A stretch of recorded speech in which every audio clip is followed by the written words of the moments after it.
નમસ્કાર મિત્રો, સ્વાગત છે તમારું અમારી YouTube channel Gujarat jobs and ન્યૂઝમાં।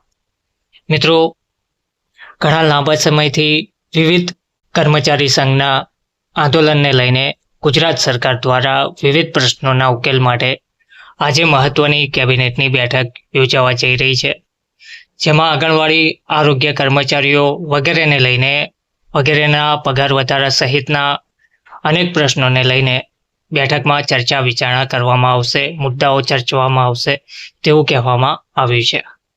આજે ગુજરાત સરકારની કેબિનેટ બેઠકમાં નવી જંત્રીથી લઈને આરોગ્ય કર્મીઓની હડતાલ સહિતના મુદ્દાઓ ચર્ચાશે। ગાંધીનગરમાં આજે બપોરે 12 વાગે વિધાનસભાની બેઠક મળશે, જેમાં પ્રશ્નોત્તરી કાળથી બેઠકની શરૂઆત થશે। બેઠકમાં આરોગ્ય, તબીબી, શિક્ષણ, ઉચ્ચ શિક્ષણ વિભાગ, કાયદો, સંસદીય બાબતોના વિભાગના પ્રશ્નો પર ચર્ચા કરવામાં આવનાર છે। ગૃહ રાજ્યમંત્રી જવાબ રજૂ કરશે, ત્યારે બીજી તરફ પ્રવાસન, વન અને પર્યાવરણ વિભાગ સહિત નિયમ 116 અંતર્ગત તાકીદની અગત્યની બાબત પર ચર્ચા વિચારણા કરવામાં આવશે તેવું કહેવામાં આવ્યું છે। આ ઉપરાંત આરટીઈની આડમાં અરજી કરી નાણાં પડાવવાના કિસ્સામાં સરકારે લીધેલા પગલાં બાબતે ગૃહ રાજ્યમંત્રી હર્ષ સંઘવી ગૃહમાં જવાબ રજૂ કરનાર છે।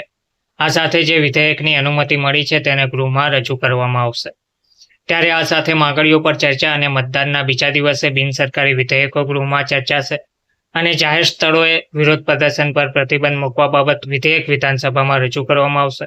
આ ઉપરાંત ધારાસભ્ય ઇમરાન ખેડાવાલાનું ગુજરાત રોજગાર બાંહેધરી વિધેયક રજૂ થનાર છે, જેમાં બિનસરકારી વિધેયકો પર ગૃહમાં 40 મિનિટ સુધી ચર્ચા કરવામાં આવશે। તો ઉલ્લેખનીય છે કે આરોગ્ય વિભાગ સહિત વિવિધ સંઘના કર્મચારીઓ આંદોલનો કરી રહ્યા છે। આંદોલનો માટે તારીખો પણ જાહેર કરવામાં આવી છે। લાંબા સમયથી માંગ કરવામાં આવવા છતાં પણ કોઈ ઉકેલ ના આવતા હવે કર્મચારીઓ આંદોલનના મૂળમાં જોવા મળી રહ્યા છે। તો આ આંદોલનને ધ્યાનમાં રાખીને આંદોલન થાય તે પહેલા જ ગુજરાત સરકાર દ્વારા કેબિનેટની બેઠક મળવા જઈ રહી છે।